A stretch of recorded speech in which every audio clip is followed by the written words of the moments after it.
The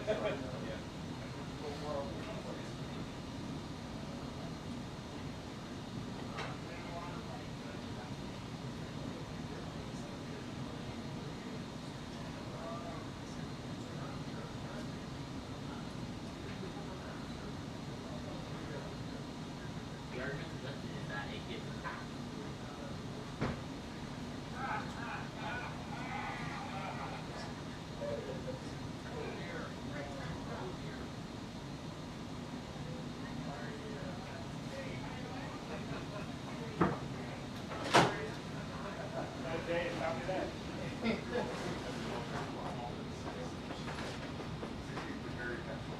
All right.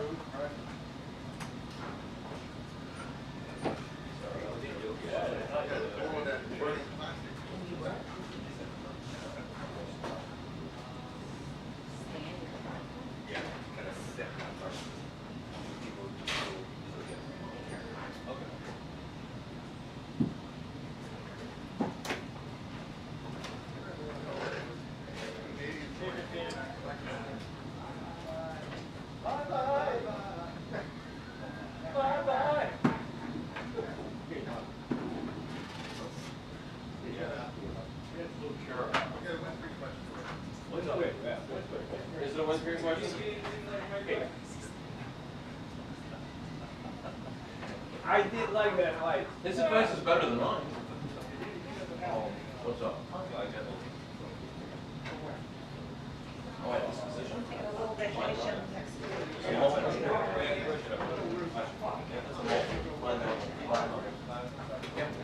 Oh, there I am. Yeah, I'm gonna go this way.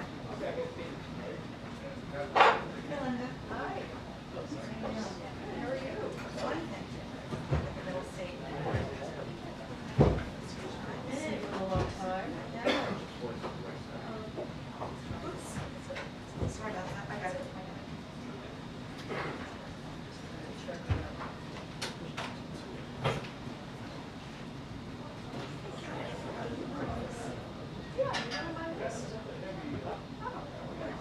Yeah.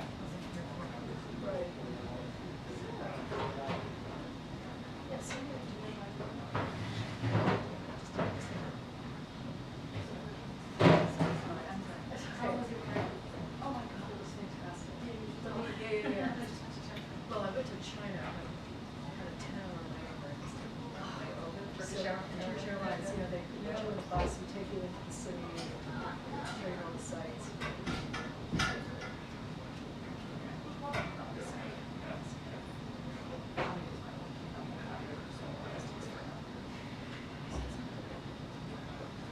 So what was China?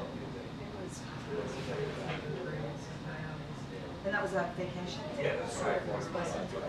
Yeah. I was in that marriage. This was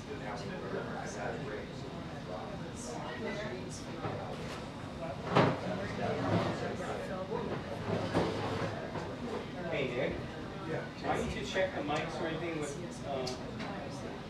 We're not full. okay. Oh, wait, you mean at the chair? Up here. Yeah, sorry, yeah, you did. I'm Mike notorious. and IFB.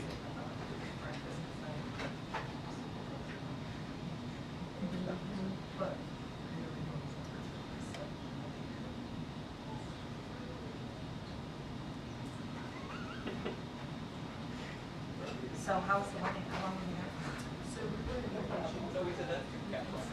Of course, Mary's not here anyways, right? Yeah, but somebody might come out. All right. And then,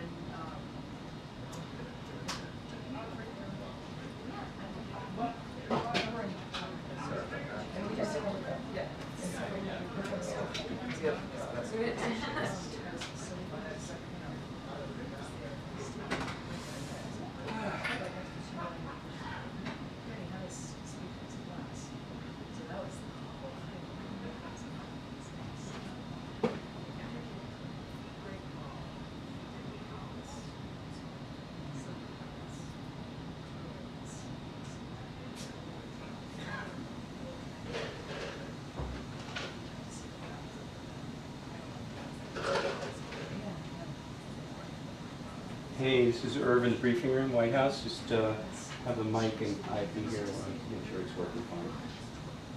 Thank you. Okay.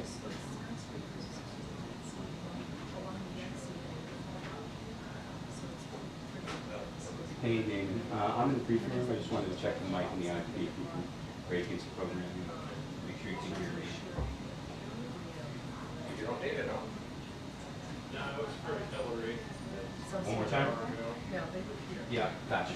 Yeah, can you hear me? 1, 2, 3, 4, 5. Cool. Nobody's here. I don't know that any force wants to come in, but just wanted to check. Thank you, Dave. Appreciate it. Thank you.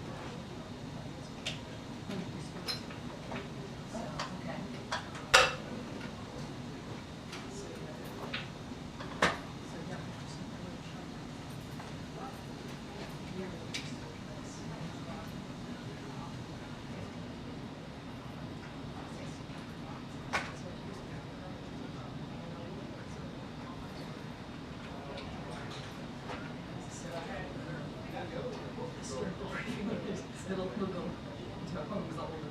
Yes. This is beautiful. It's beautiful. Yeah. And they combined Western traditions, so they have three costumes. So they started with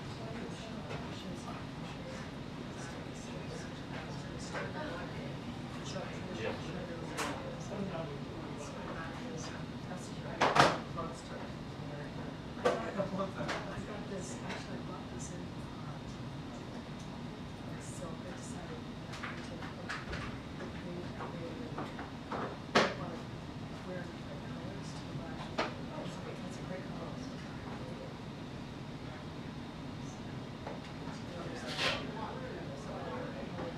So she was 31. Oh, that's I love this one. It's gorgeous. She's really sad. Just overlooking. Just went into like her showers. She's set outside. She was like going past the door.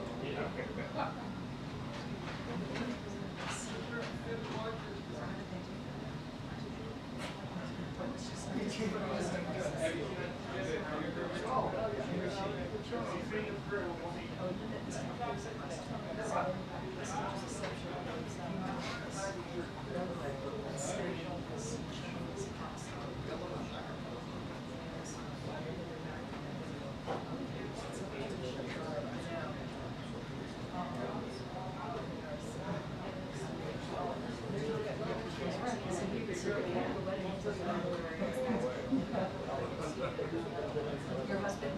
Oh, yeah, that's what he's like. Yes.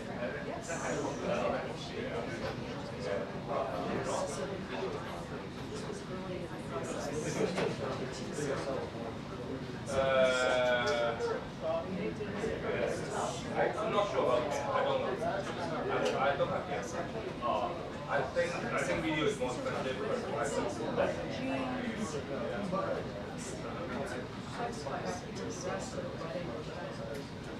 Okay.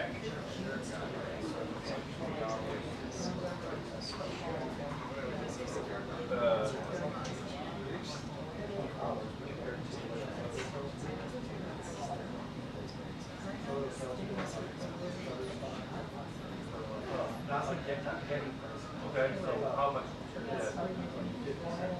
Yes. Yeah, so I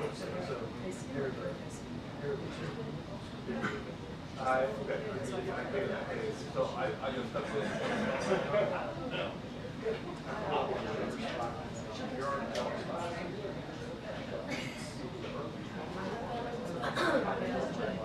Yeah, your parents, Nora, my daughter-in-law said that they're thinking.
No,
you're good.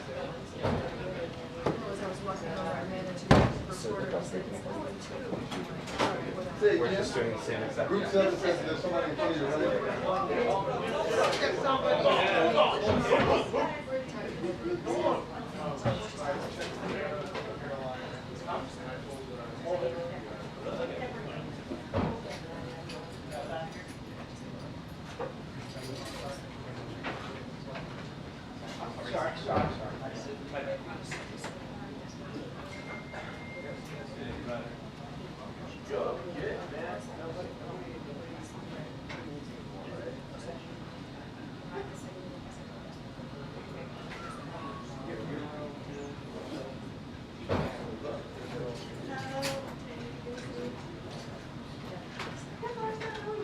Good. How about yourself? Good, how's the transition? Well, they started in 2021.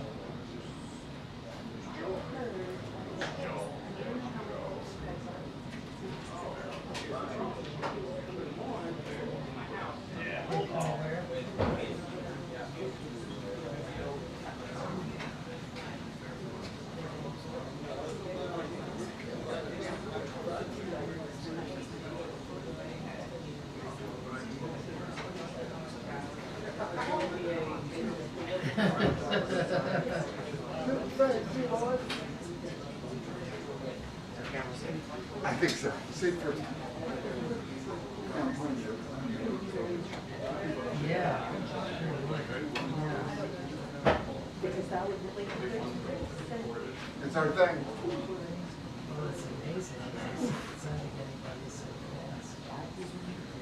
All right, I mean, so we can 2 o'clock. I mean, this is the only time. Was that? You know, the people that are running it. I'm manifesting.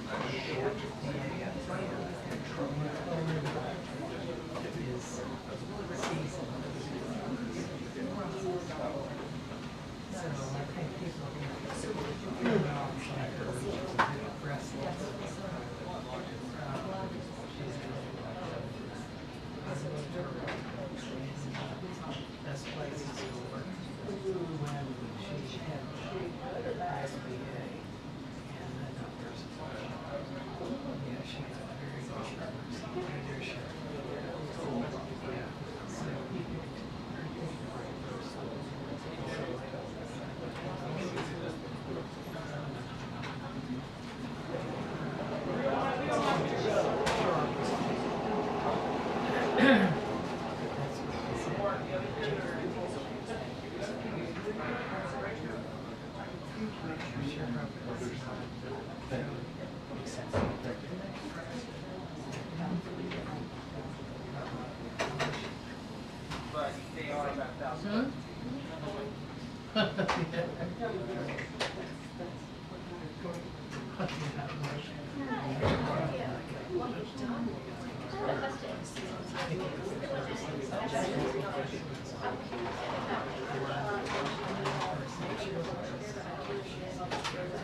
Well, this is where I will be. Okay.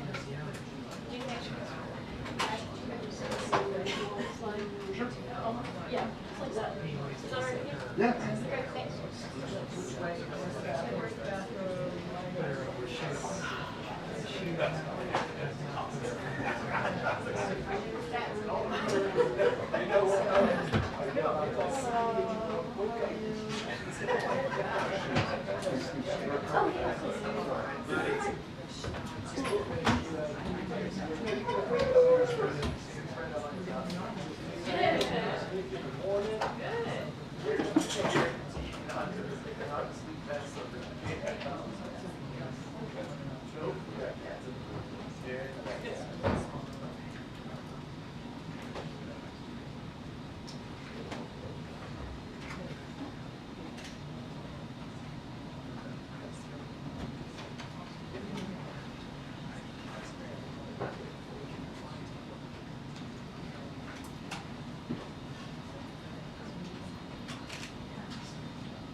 Rod, did we get a nice mic check for the mic?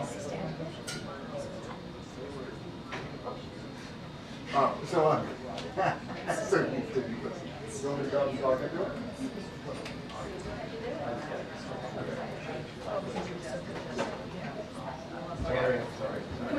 I'll only do this 7 more times.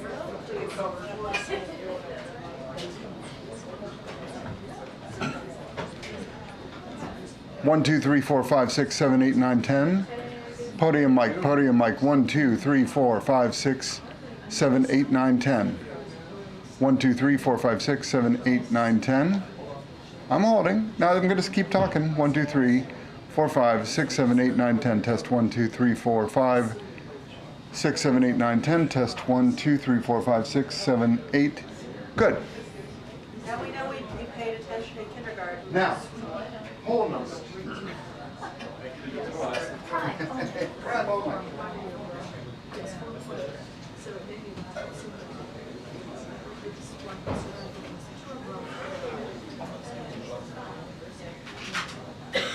Don't make me mad. Plug in the code. So there'll be no matter.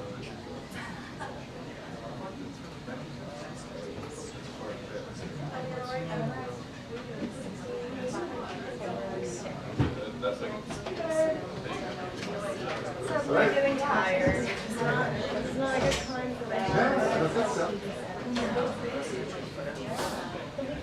Oh, okay. Yeah, I mean, I slept a full night. It was fine. Yep. It did. I did. It's been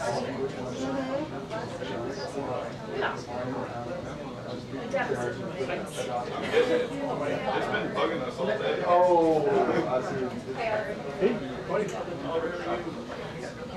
Yeah, it's been after it. It's a catch. The Mike Pence one didn't. So, Perhaps that was on purpose. But it's a talker.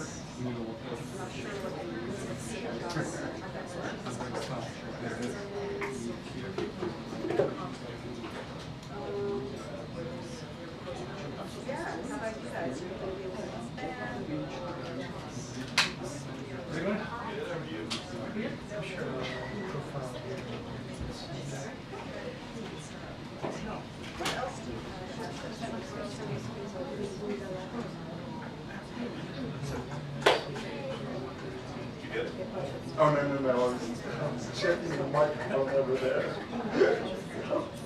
It'll be a single bomb. the chopsticks. Oh, yeah.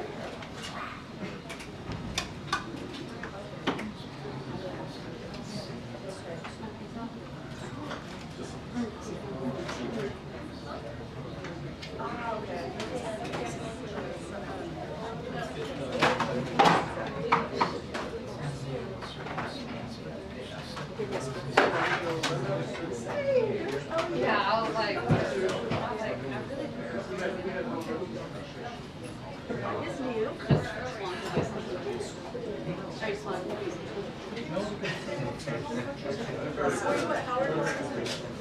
Yeah. I was.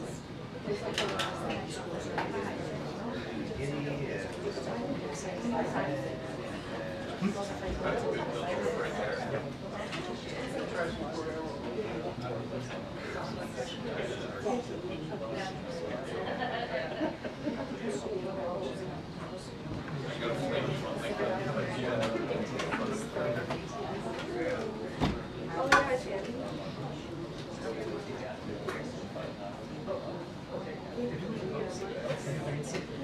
No.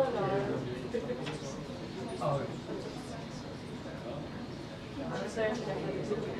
I was there today. Oh, yeah. Is that right? Yeah, Mom's.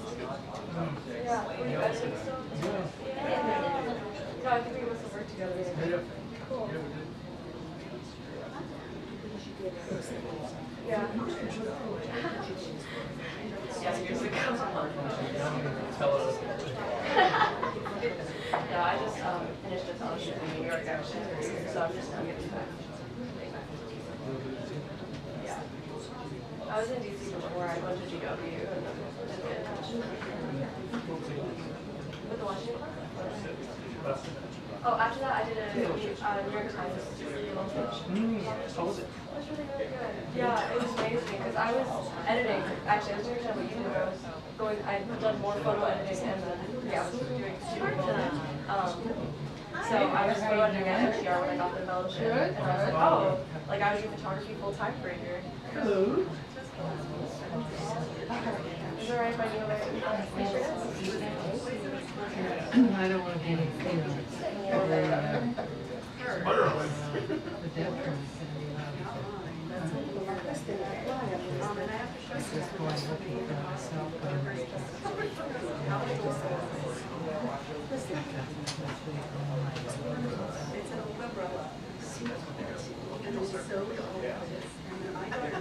do you miss photos? Do you miss photos?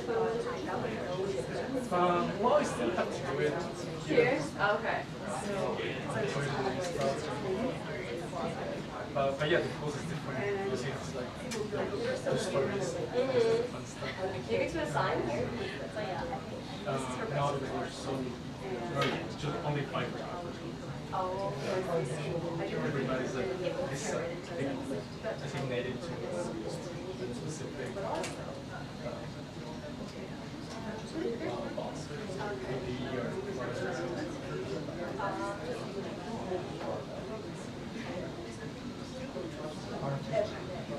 you know about presidential elections?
What's delayed again?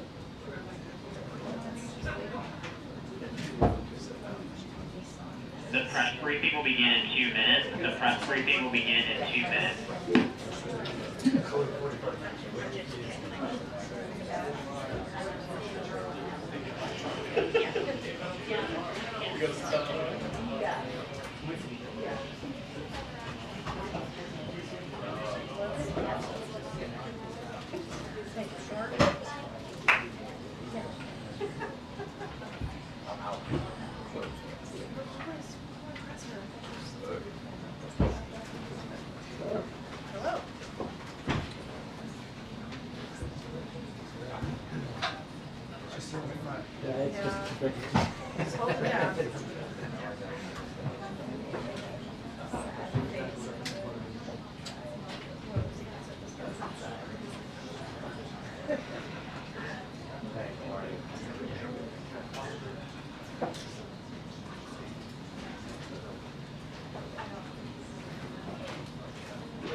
Mike's in the chair, Dave. Oh, thank you.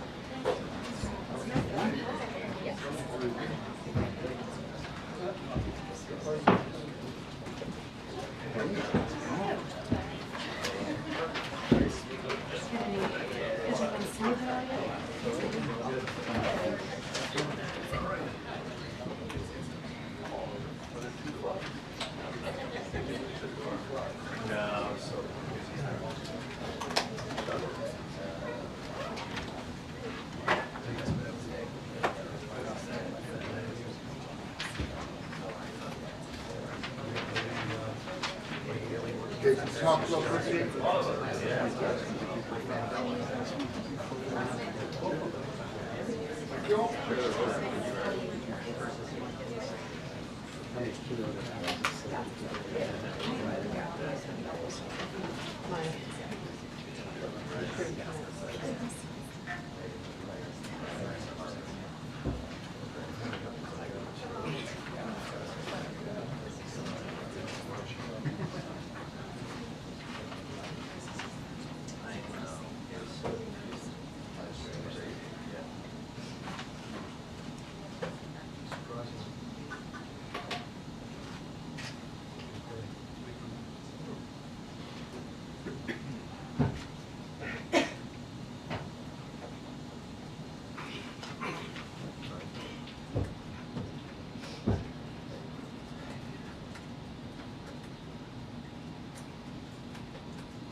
Hi, good afternoon, everyone.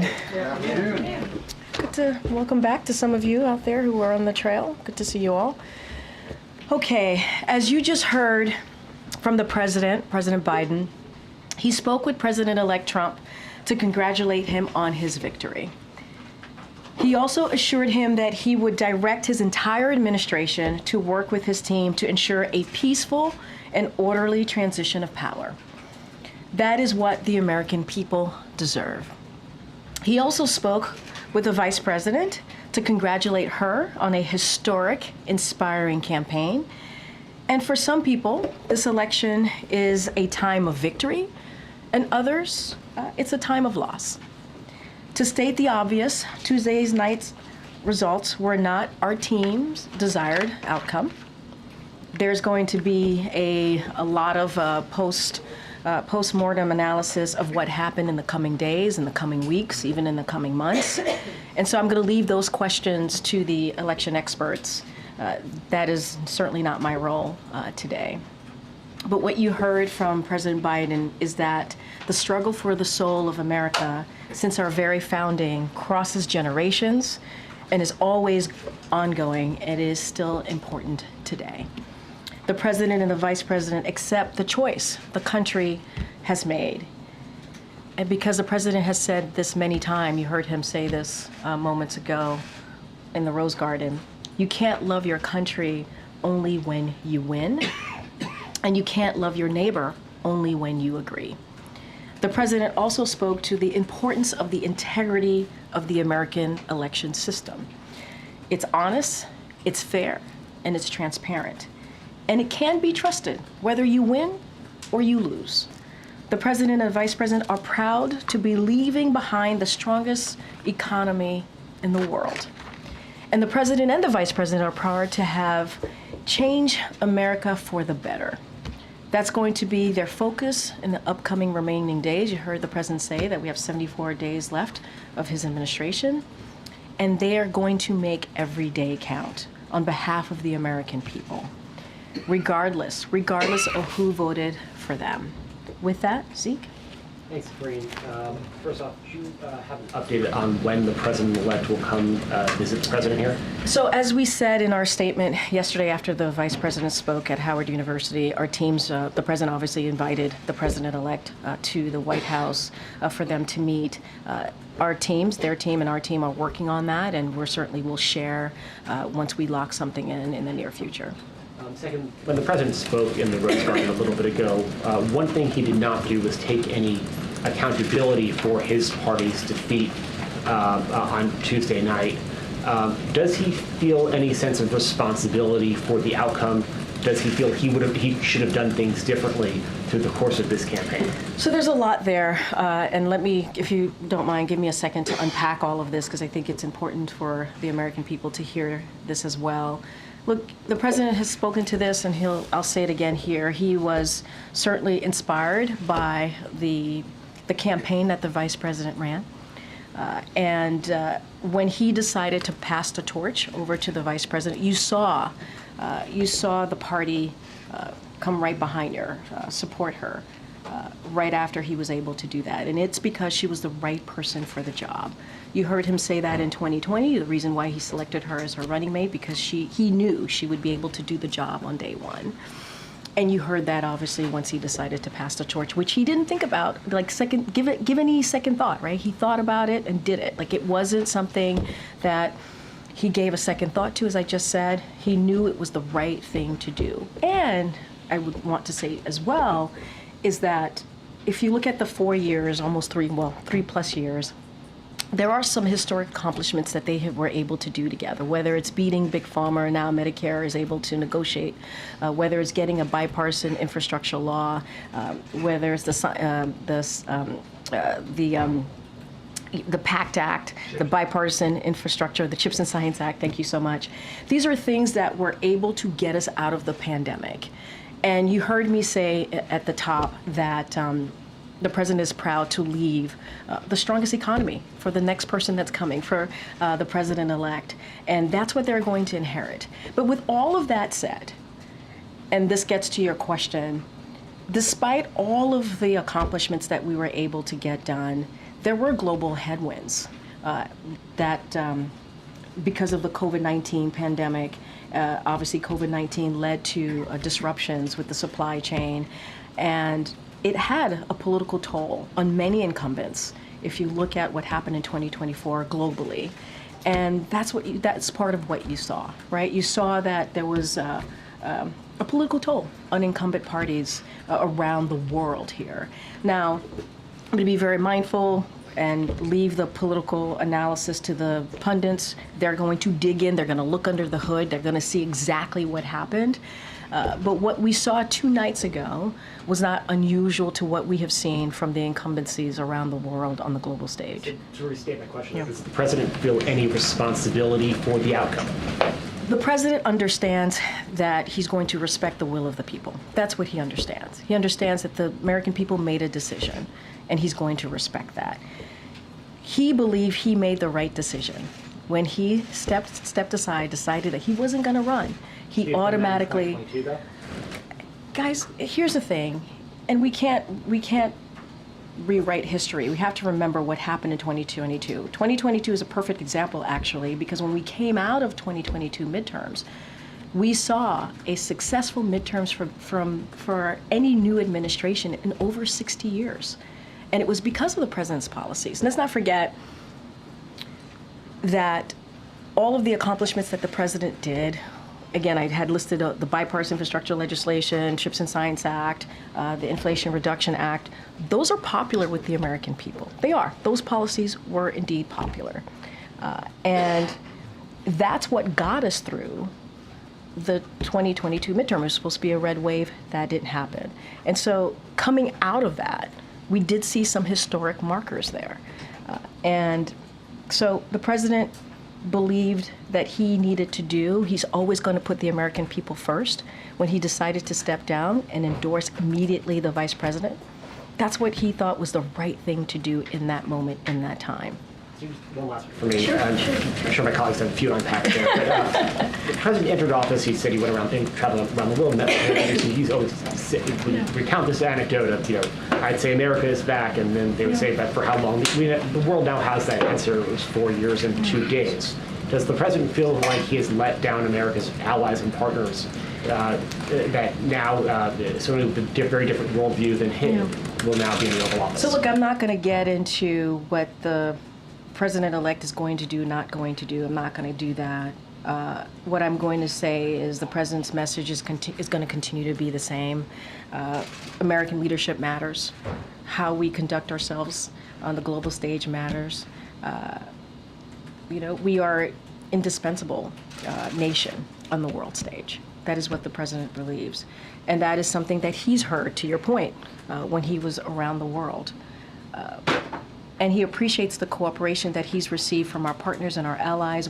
If you think about Ukraine and how we were able to make NATO stronger and get more than 50 countries behind Ukraine. When you think about what's happening in the Indo-Pacific to the Middle East. And so cannot speak to what the next administration is going to do. I can only speak to what the president was proud that he was able to do over the last 3+ years. And that's going to continue to be our focus.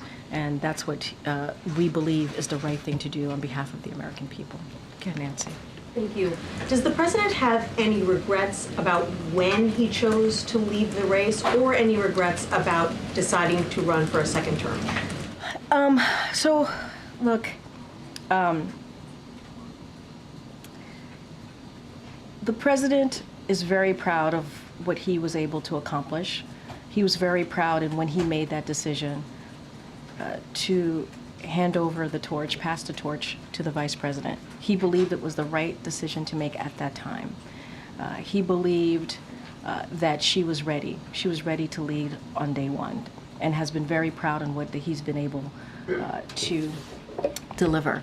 And as I was talking to Zeke, or answering Zeke's question moments ago, what we saw 2 nights ago was certainly very much in line to what we've seen in other G7 countries. In incumbencies, the role, the toll that the pandemic took, even though we were able to lead in the world when it comes to the economy. we saw what happened in other G7 countries. And so that is what we believe. Look, there's going to be a lot of punditry, a lot of election experts who are going to have their opinions, who are going to have their thoughts. But the president is very, very proud of what he's been able to accomplish, and incredibly impressed by what the vice president was able to do. Has the president been hearing from foreign leaders about the outcome of this election, and have they expressed any concerns to him? What has his message been to them? So I don't have any calls to read out about the president's speaking to foreign leaders. It's only been two days, as I just mentioned, and so don't have anything for you to read out. But it's very much, what I just said moments ago about his message to world leaders about how important it is to have our participation, Americans' leadership on the world stage, and what that means. And we've been able to see that for the last 3+ years, whether it's Ukraine, whether it's the Middle East, whether it's Indo-Pacific. A lot of that, making NATO stronger, was certainly the president's leadership, and that's what other allies and partners, that's what they rely on us on. And so we're going to continue to do that. That's going to be our focus in the next 74 days. I just don't have anything to read out. But our message is America is going to continue to be there. I can't speak to what the next administration is going to do. And the president said today that he's going to assist with the transition. Yeah. Has the Trump transition team been responsive? Have they taken the steps that need to be taken so far in order to ensure an orderly transition? If you're talking about the MOUs that the transition teams need to sign, as of now, the Trump-Vance transition team has not yet entered the agreements with the White House and the General Services. And our Chief of Staff, Jeff Zients, reached out to the Trump-Vance co-chairs. And so we're going to leave that line of communications open. We're going to be helpful here. We want to have an effective, efficient transition of power, and so we are ready to provide that. As you know, the president invited the president-elect, Donald Trump, to come to the White House, and so once we lock that in, we certainly will share that with all of you. But we're ready. We're ready to assist. We've been trying to be there and be ready to assist in any transition with this, obviously, this transition. And so we're going to reach out, have those conversations, and so I'll just leave it there. Okay. Thanks, Karine. Does President Biden believe he could have won if he stayed in this race? President Biden believes that he made the right decision when he decided to step aside and immediately endorsed the vice president, and you saw the party come behind her, support her, and he believed it was the right thing for the American people. He put himself aside. This was not about him. This is about what was right for the American people, and that's what he believes. He believes it was the right decision to make, and he's very incredibly proud. And just to follow up on the previous questions, the president said when he stepped aside that his #1 priority was making sure that Vice President Harris would succeed him at the White House. That, of course, is not going to happen. So does he have any regrets? In which way? Any regrets in how it all played out?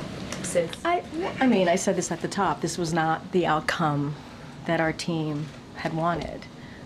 So are we disappointed? Yes, we are disappointed. It would be false for me to say that we were not. But we also respect. We respect the outcome of the election. We respect what the American people voted for, wanted. And so because of that, the president is also going to make sure there is a peaceful transfer of power. Because that's what the American people deserve. And so, not going to get into analysis here of specifics of what happened, but what we know is the results. And so, are we disappointed? Of course. But it is important to make sure that what the American people decided on, what it is that they wanted to see, that we respect that, and we'll do that. And what are the president's top priorities in the next 70 or so days? When Trump comes in, he could undo quite a bit of what President Biden has put in place through executive action. So a couple of things. Again, I'm not going to get into hypotheticals here about what the president-elect is going to do or not do. I can tell you a couple of our things that we're going to focus on in the upcoming 74 days. And we're going to make sure that we keep the government open. We're going to deliver assistance for communities devastated by Hurricanes Helene and Milton and other recent disasters. We're going to pass the NDAA, that's important. And we're also going to make sure that we confirm well-qualified judicial nominees. That's going to be certainly our focus in the next 74 days. And I'm just not going to get into the next administration, what it is that they're going to do or not do. I can speak to what our focus is going to be. Gotcha. Green. In 2020, President Trump did not invite then President-elect Biden to come to the White House. President Biden has elected now President-elect Trump to come. I'm curious if that was a hard decision for him, given that he didn't have that offer 4 years ago. So, look, you mean a hard decision for him to make, President Biden to make right now? Biden now. I mean, you've covered the president for a long time. I think you covered him when he was vice president. You know Joe Biden, right? You know that this is a person that cares about the American people, that respects the office. And if anything, he has shown that not just the 3+ years, he has shown that as senator, as vice president. And so it is not surprising to me that he would do the right thing on behalf of the American people. This is not about the president-elect, right? This is about the American people. They deserve a peaceful transfer of power. That's what this president understands and wants to make sure that we execute the Biden-Harris administration. And so that is what you saw. That's what you're going to see. That's what you heard from him. You heard that from the vice president as well yesterday when she was at Howard. And that's what you're going to see over the next 74 days. So I think it is in line with who this president is and how he sees the importance of respecting the American people and how it is important to make sure we truly, truly have a peaceful transfer of power. And him being the president, the current president, the onus is on him to make sure that happens. There's been a lot of criticism in the last couple of days directly addressed at President Biden for some of the questions that have already been asked. Running in the first place or not stepping aside faster. Some of that criticism has also been directed at his team and the advisors around him for advising him to do what he did. Can you address that criticism? To do what he did, meaning? Running again, not stepping aside faster, and showing what some people say, quoting folks here, an arrogance of believing he was the only one who could beat Donald Trump. I mean, you said something at the end that I do want to just kind of reiterate and remind folks, and it was a good reminder to me, which is like, look, this is the president who has been the only person has been able to beat Donald Trump. I mean, that is true. In 2020, he was able to do that. There were more than 20 candidates who tried to beat him, and he was the one that has been able to do that. I talked about what happened in the midterms, how it was historical for a new administration in more than 60 years to have been able to have that type of outcome from the 2022 midterms when everybody said it would be a red wave.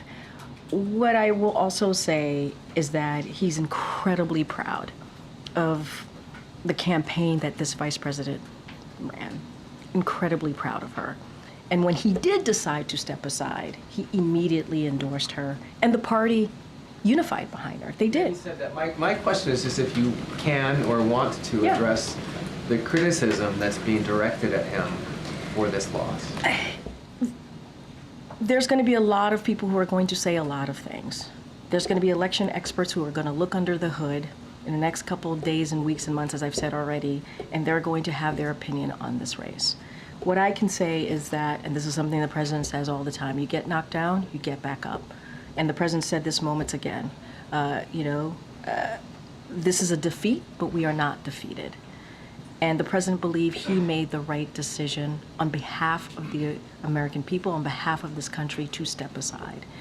And we saw what happened in 2022 after the midterms.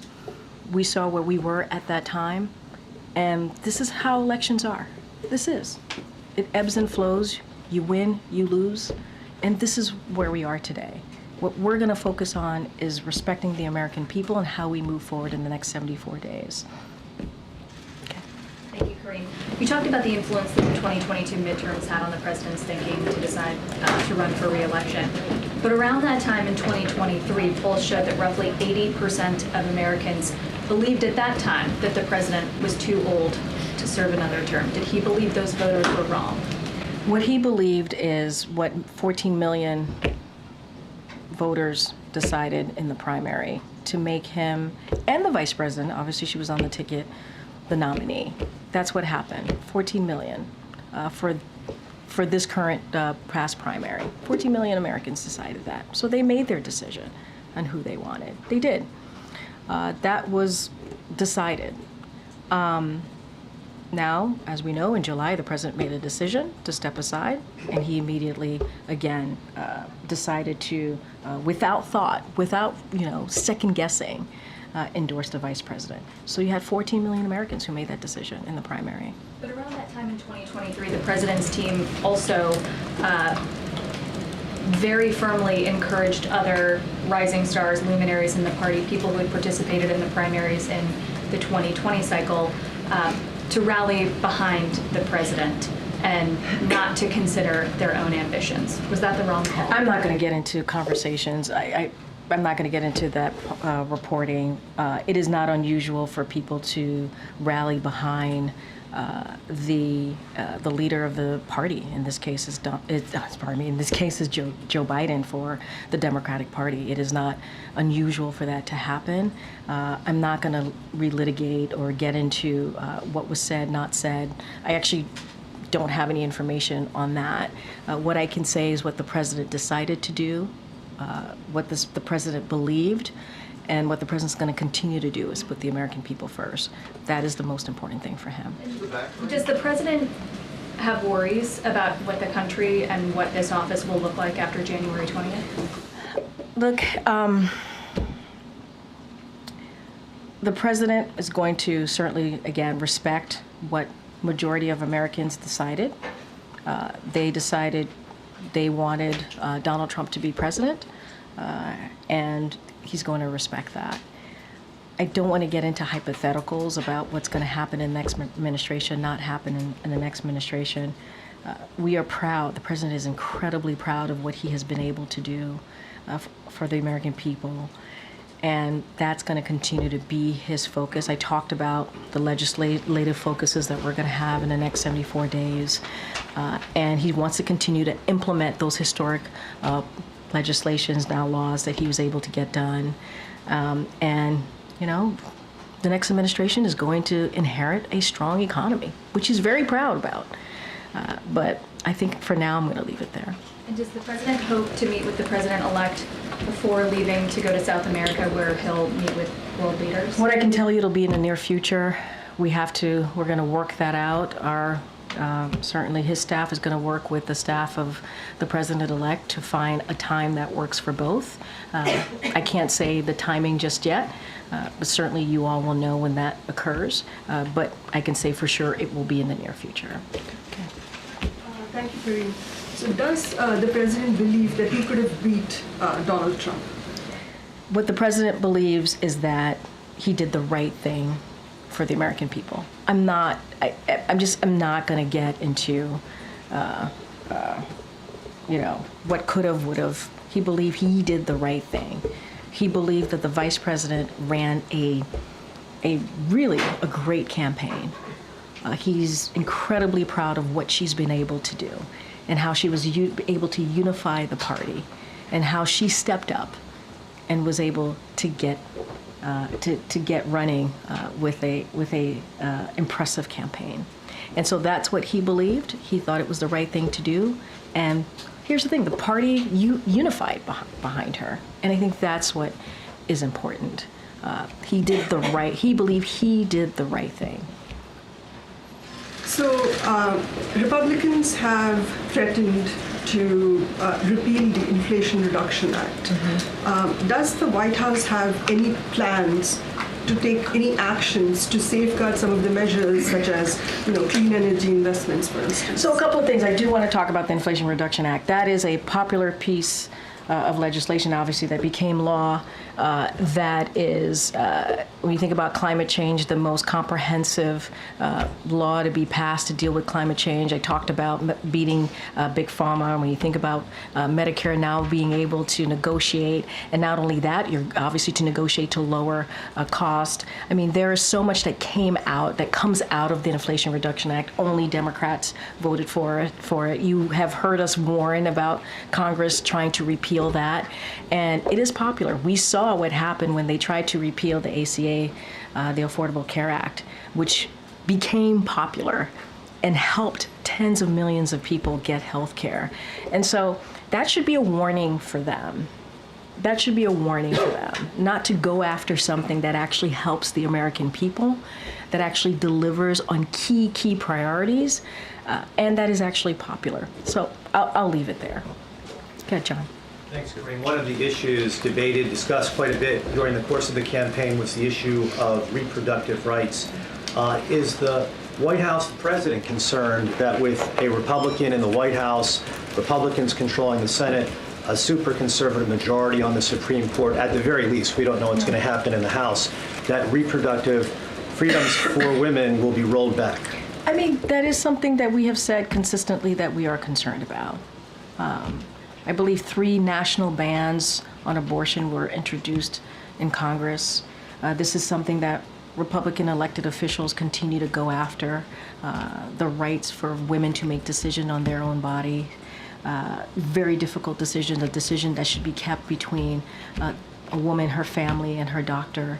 And so, you know, it is incredibly concerning. And we're talking about women across the country whose health could be at risk. And so what I can say is the president and the vice president is going to continue to stand with majority of Americans on calling on Congress to restore the protections of Roe v. Wade. That's what we want to see. Are we concerned? Yes, we're concerned. Nothing changes about our concern about that post-election. And Republicans in Congress have made themselves very, very clear. And so we're going to do everything that we can. When we have taken steps to protect women and this decision, important critical decisions that they have to make. And so that will certainly continue. You said the vice president ran a great campaign, and yet she underperformed in every state compared with President Biden when he ran in 2020. Why do you suppose that was? I'm not going to do punditry from here. That is not something that I'm going to do. I'm not going to dive into the data. I'm not going to do that. There's going to be plenty of time for election experts to look under the hood, to tinker around in it, figure out what happened. I'll leave that to them to deal with. But I would say she ran an impressive campaign. Some of you reported that. What she was able to do, it was impressive. How the amount of money she was able to raise, how she was able to put together a campaign around her, right? A campaign that obviously the president built and was happy to hand that over to her, and she stepped up to the moment.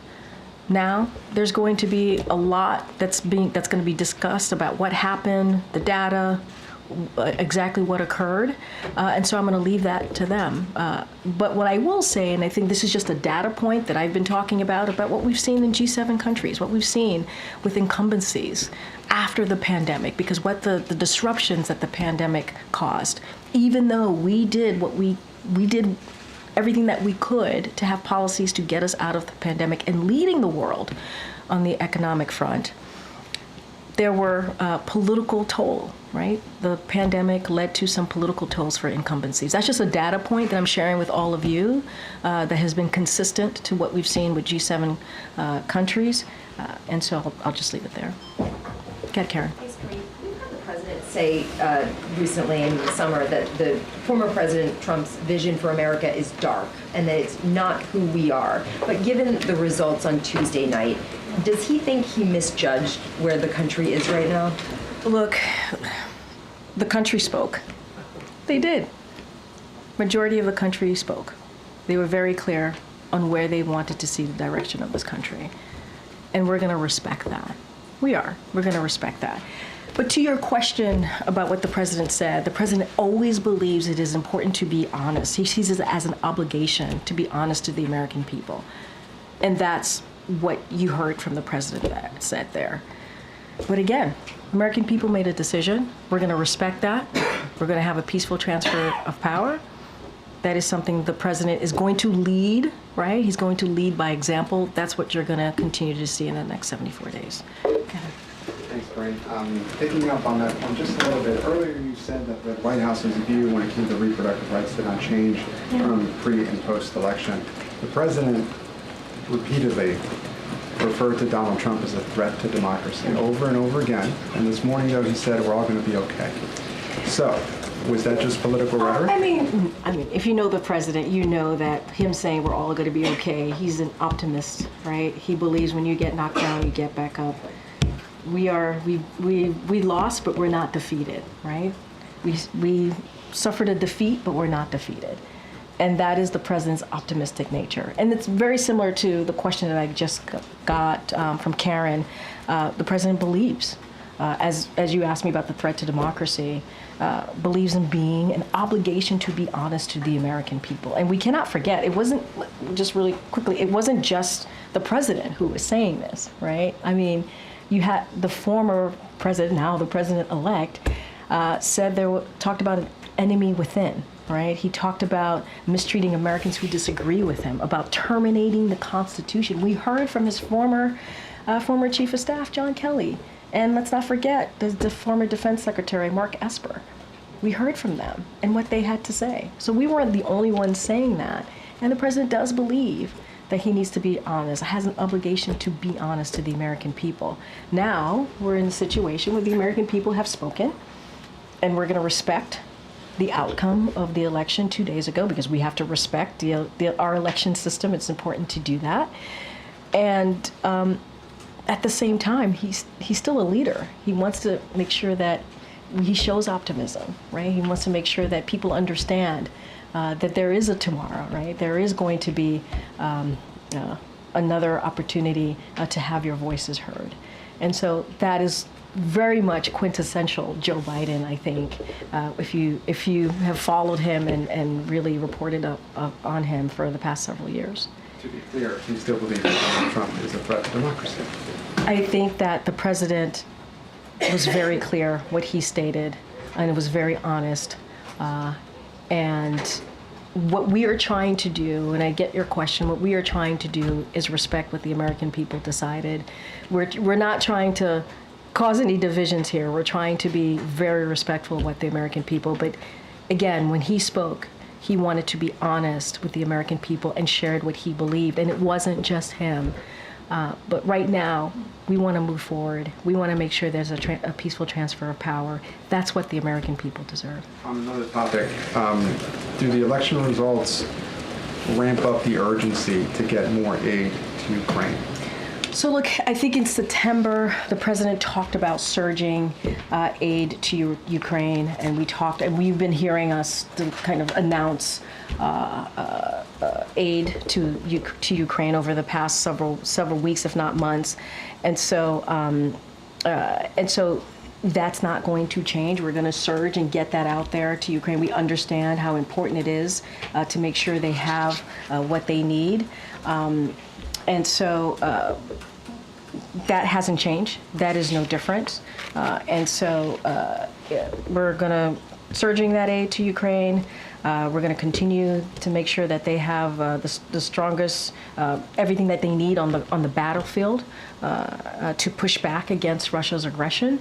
So that certainly doesn't change. And we have taken action to strengthen Ukraine's air defenses and enhance their battlefield capabilities. And so we are committed. We continue to be committed. But we've been surging that aid for some time.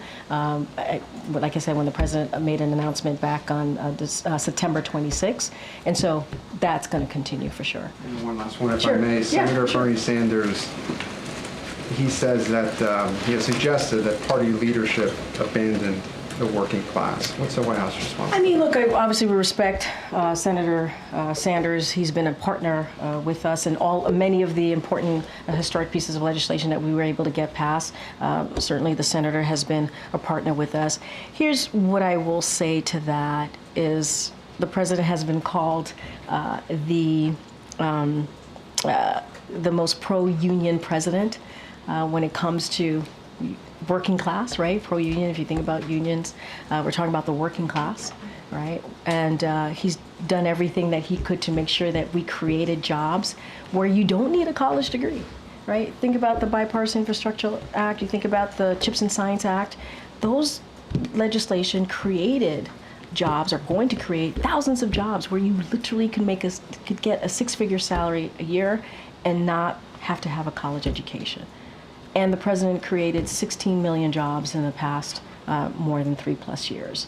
And it is because wages went up, right? Unemployment has gone down, and he believes everybody deserves a shot. You hear him say that. Everybody deserves a shot.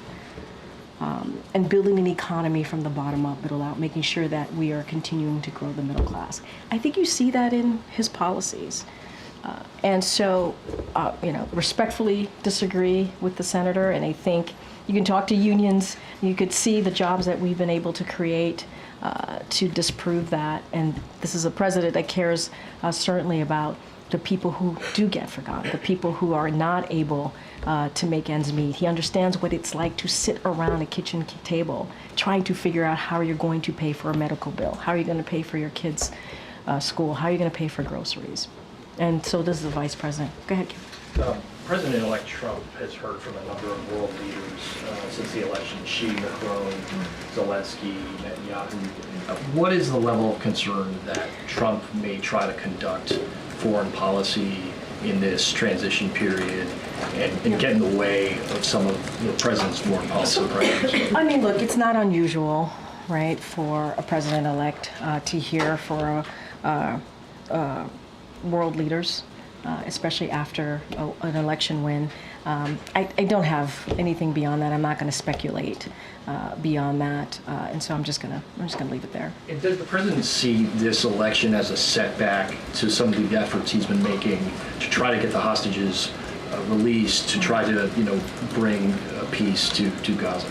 So look, since you mentioned Gaza, we're going to continue to work to get to advance diplomatic efforts, obviously to end the war in Gaza and secure the release of all the hostages. That's what we're going to continue to do, and as well as our efforts to get to a resolution in Lebanon that ensures citizens on both sides of the blue line can safely return home. And so that's going to continue in the next 74 days. That's going to continue to be a focus, and that's going to continue to be a commitment. Does this make it harder, though? It's asking for speculation. I'm not going to speculate.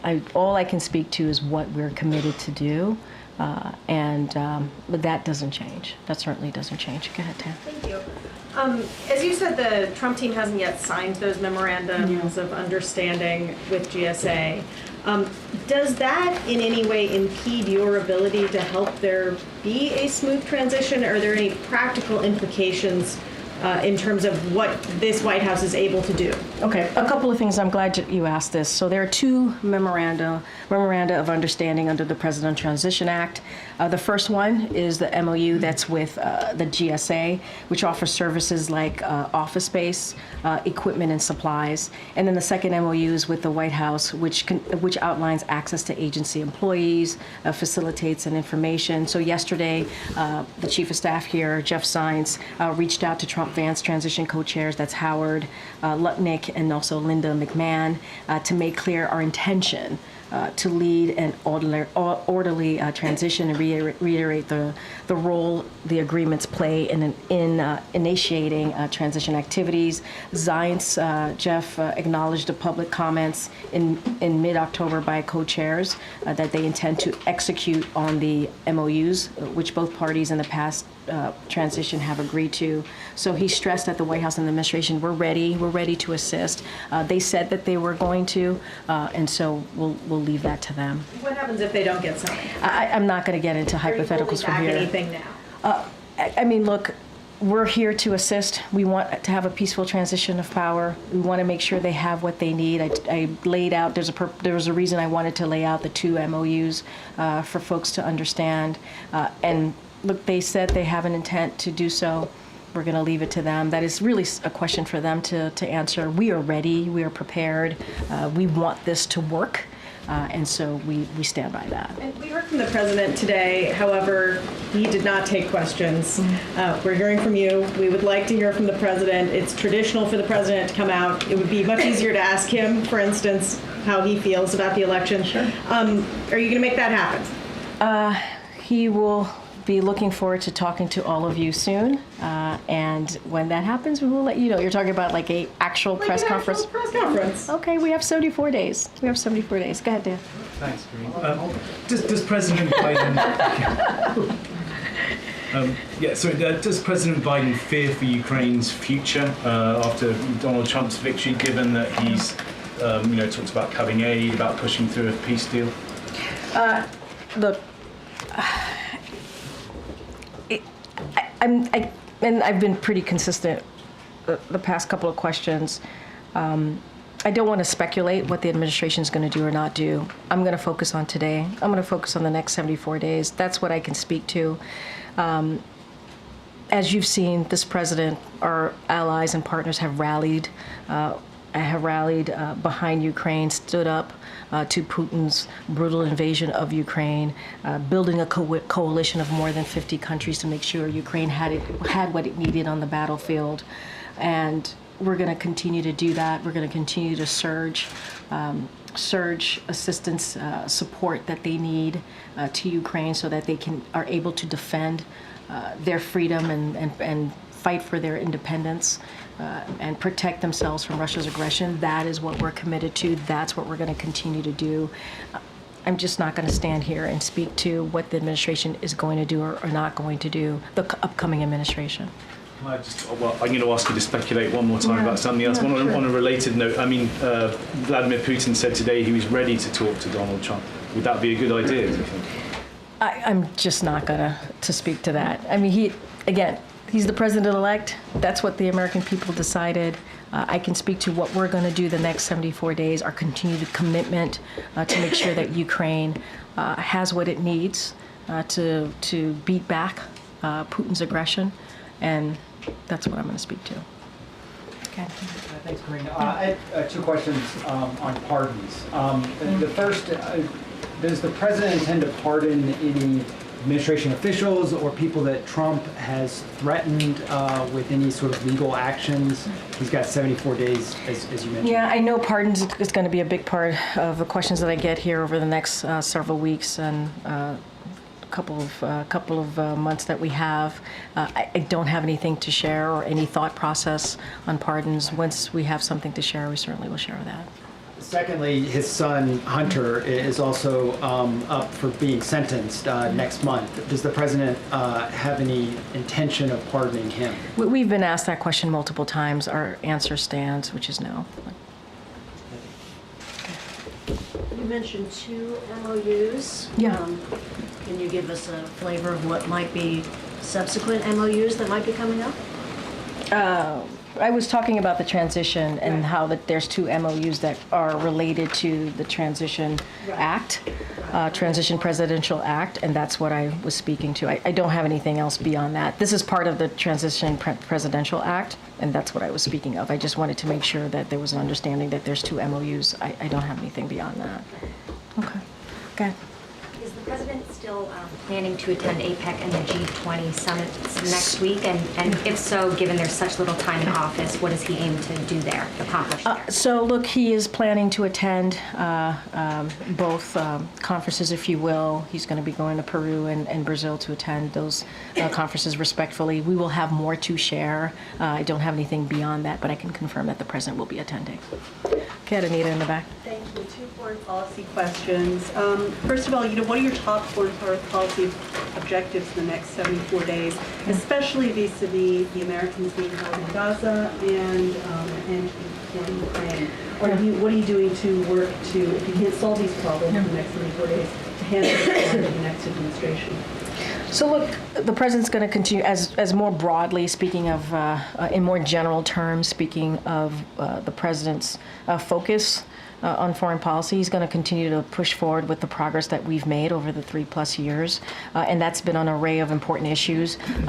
Whether I've been talking about Ukraine, whether it's continuing to strengthen our alliances and partnership, standing with Ukraine, making sure they have what they need on the ground to beat back against Putin's aggression, tackling challenges we face in the range from Indo-Pacific to the Middle East. So that will continue to be the president's focus on foreign policy matters, certainly that are important to the American people. I spoke to Gaza already when I was asked a question about Gaza.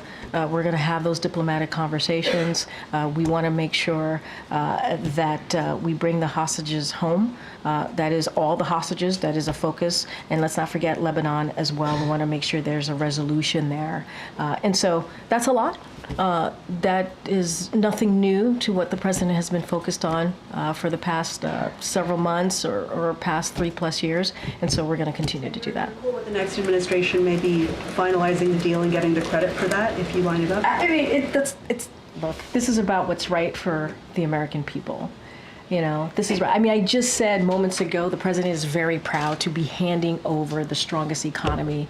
The next administration is going to inherit a strong economy, and the president's proud about that. He's proud that he's been able to do the work so that the next administration will inherit that. And so, look, we're going to focus on what we can do right now in the next 74 days. And everything that this president does, every focus that he has is on the American people. And that's what we're going to continue to do. APEC at the G20, what is the president's message to China and the other 19 members of the G20, especially vis-a-vis climate change, which, you know, President Trump has a very different Yeah, and we'll have more to share on what the goals and what the message is going to be when the president travels next week. I was able to confirm that he'll be attending those two conferences. We'll have more to share for you all, but I think we've been very clear on our messaging when it comes to the Indo-Pacific, when it comes to China. I think we've been very clear on that, but we will certainly have more to share. Okay, Jared. Considering the outcome of the election, what is the White House's message to Black and brown communities, LGBTQ Americans who are fearful of the vulnerabilities of a Trump administration, given some policy proposals like eliminating DEI mechanisms, banning LGBTQ, bans in healthcare and classrooms, and how is the president thinking about ways he can advance or preserve civil rights, his agenda in these final days? So look, the president and the vice president, as you know, have put civil rights as one of the top issues in their administration, and we have taken action to make sure that people who are vulnerable and did not have protections or needed additional protections, we made sure that we did everything that we can with this administration so that people in those vulnerable communities feel protected. And that's something that the president and the vice president believe in, are very proud of, and continue to do. And when it comes to this election, I said this, we did not have the desired outcome. There are some people who are celebrating and some people who are heartbroken by this moment. And we understand that. But the reality is majority of the American people voted. And so we're going to respect that. I don't have any new policies to speak to, but for those who are hurting, we see you, we hear you, we understand what you're going through, but don't have anything else to speak to. One more question. There are reports of racist text messages targeting Black Americans being sent across the country, particularly on college campuses, Ohio State, University of Alabama, Clemson University. These messages are claiming to be from Trump supporters, indicating that recipients have been selected to, quote, pick cotton on plantations. These messages were quickly condemned by campus and civil rights leaders, but is the White House tracking this, and what concern does the White House have about the outcome of the election leading to heightened hate speech? Well, look, I have not spoken to the team here about that reporting. It does sound concerning, obviously. I would have to go back and get a better sense of what is indeed happening and what, you know, the facts are. You know, just going to the broader question, it is important for every community to feel safe, to feel protected. That is something that this president has done and the vice president has done over the 3.5 years.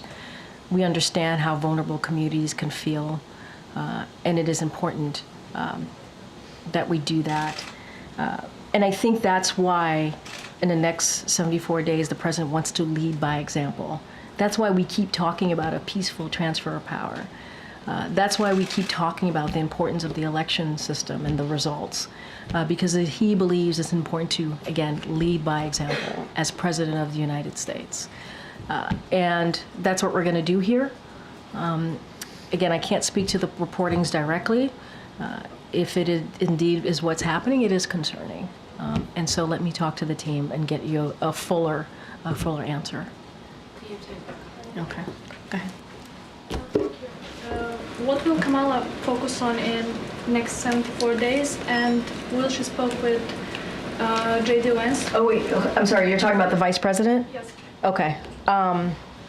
So I think I talked about what the administration, which obviously includes the vice president, what we're going to focus on the next 74 days. I will have more to share with you about a potential meeting with the vice president and the incoming vice president, J.D. Vance. Don't have anything to share with you at this time. Go ahead, Brian, in the back. Thanks a lot, Corinne. Donald Trump had classified documents at Mar-a-Lago that he did not secure. Does the president have concerns about classified information being given to Donald Trump in the next 74 days as part of the transition, that Donald Trump would not take steps to protect that? Look, I'm going to leave it to ODNI to speak to whatever information, classified information. I'm not going to get into speculation from here, and just leave it there for now. Oh, yeah, sure. When President Biden invites Trump to the White House, will he also invite the other living presidents? Will he invite Barack Obama, George W. Bush, and Bill Clinton to be there as well? I don't have anything beyond President Biden inviting the president-elect when they spoke recently. I don't have anything more. Obviously, when that meeting lands in the very near future, we will share that. The teams are working on it. I just don't have anything beyond the president inviting the president-elect. Go ahead, Phil. Thank you. First, a quick follow-up. Does the president still stand by his description of the former president, now president-elect, as an existential threat to democracy? I don't have anything else to share beyond what I said. The president believes, when he said it at the time, he believes he had an obligation to be honest with the American people. I laid out what people who, former staffers of the former president said. We're talking about John Kelly, former chief of staff. We're talking about the former defense secretary. They were very clear. And we also heard words that the president-elect said, enemy within, going after people who disagree with him. And so the president is always going to be very honest with the American people. I don't have anything else to share beyond that. Look, we are being very clear here, right? The outcome was not what we wanted. And the American people have made a decision, and we want to respect. We want to respect the decision that the American people have made, and we are going to make sure that the American people get what they deserve, which is a peaceful transfer of power. And we're going to continue to focus on issues that matter. We believe that matter to the American people in the next 74 days. So it sounds like his assessment hasn't changed. He was being honest. He has an obligation, and he was being honest with the American people, and he will continue to do so. A question about the peaceful transition. Sure. What is President Biden's message to career civil servants who will carry over into the next administration? Does President Biden believe that they should be fully cooperative as the next president seeks to put his agenda into action? Fully cooperative. Not slow things down. Oh, no, Republicans are Yeah, I mean, a lot look, of we're frustration. saying that we want a peaceful transition. We want an effective, efficient transition. That's what we're saying, and that's in the president's administration. Career, political, we want to make sure that that transition happens in an orderly way, and we're not looking to slow down anything. We want it to happen. That's what the American people deserve. This is not political here, folks. This is not about politics. This is about the right thing to do for the American people. They've made a decision, and we're respecting that. Thank you. Yeah, no problem. I don't know how much. Good, sir. Are members of the Trump team traveling with the president and government officials to Lima to the APEC summit? I'm sorry, what's the? Are members of the Trump team traveling, or are they going to be in Lima? You're going to have to ask the Trump team. I can only speak for the president. Yeah. Good, Jackie. Just to follow up on the pardon question, is a commutation also still off the table? For who are you talking about? Oh, no. I mean, we're not. That's not what we're going to do. You had said on Air Force One that the president would not consider a commutation of his sentence. Yeah, that stands. You're saying that still stands? Okay, that stands. Yeah. And then I heard you earlier in the briefing talking about the pandemic's role in the outcome of this election. And it sounds like that is being looked at internally as potentially one of the causes of this outcome. But Richie Torres, the congressman, tweeted, Donald Trump has no greater friend than the far left, which has managed to alienate historic numbers of Latinos, blacks, Asians, and Jews from the Democratic Party with absurdities like defund the police or from the river to the sea or Latinx.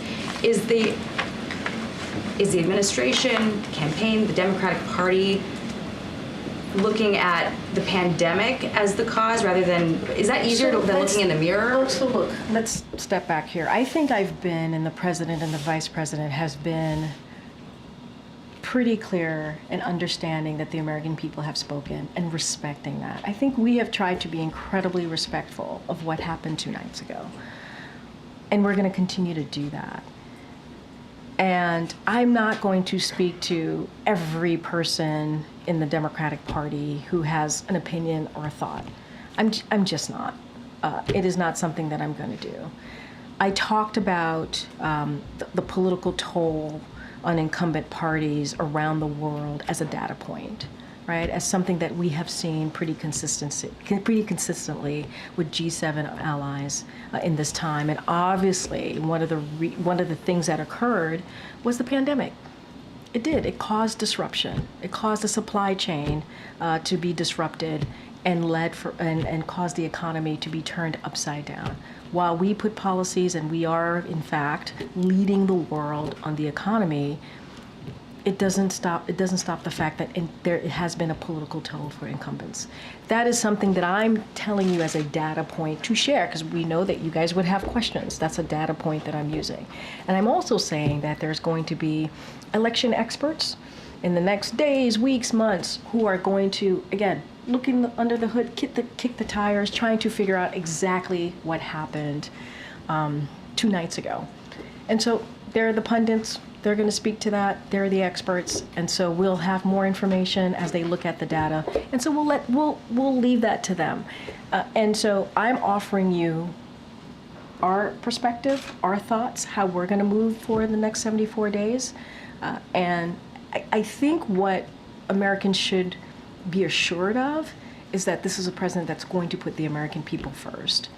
That's what people can be assured for. Is examination happening at all inside, though? Because as Gabe mentioned, this administration messaged to millions of Americans that they're going to wake up the day after the election if Trump won and have their rights stripped away, that democracy would crumble, and the president said today we're going to be okay. So how do you square that?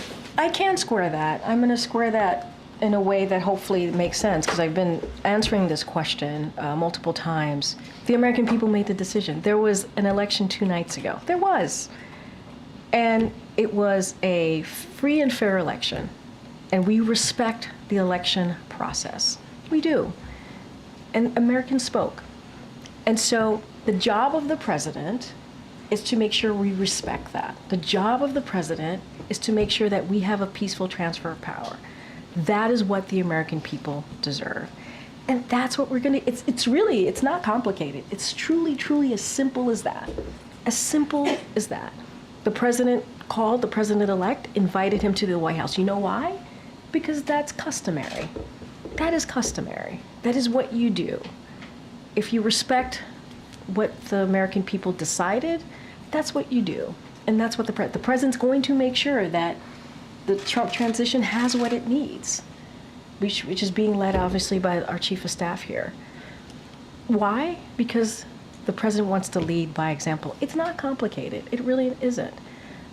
And, you know, that's By important. example, is the message to people who are fearful based on what the messaging was about the stakes? Well, now you're just twisting everything around, and that's really unfair. No, it is. No, Jackie, it's unfair because I've been standing here trying to be very respectful to what happened the last two nights ago. Being respectful. I've been standing here saying that we respect the decision that the American people made. I've been standing here and saying that the president's going to put the American people first. I've been standing here talking about how the president's going to make sure that they get what they deserve, which is a peaceful transfer of power. I do not appreciate having my words twisted.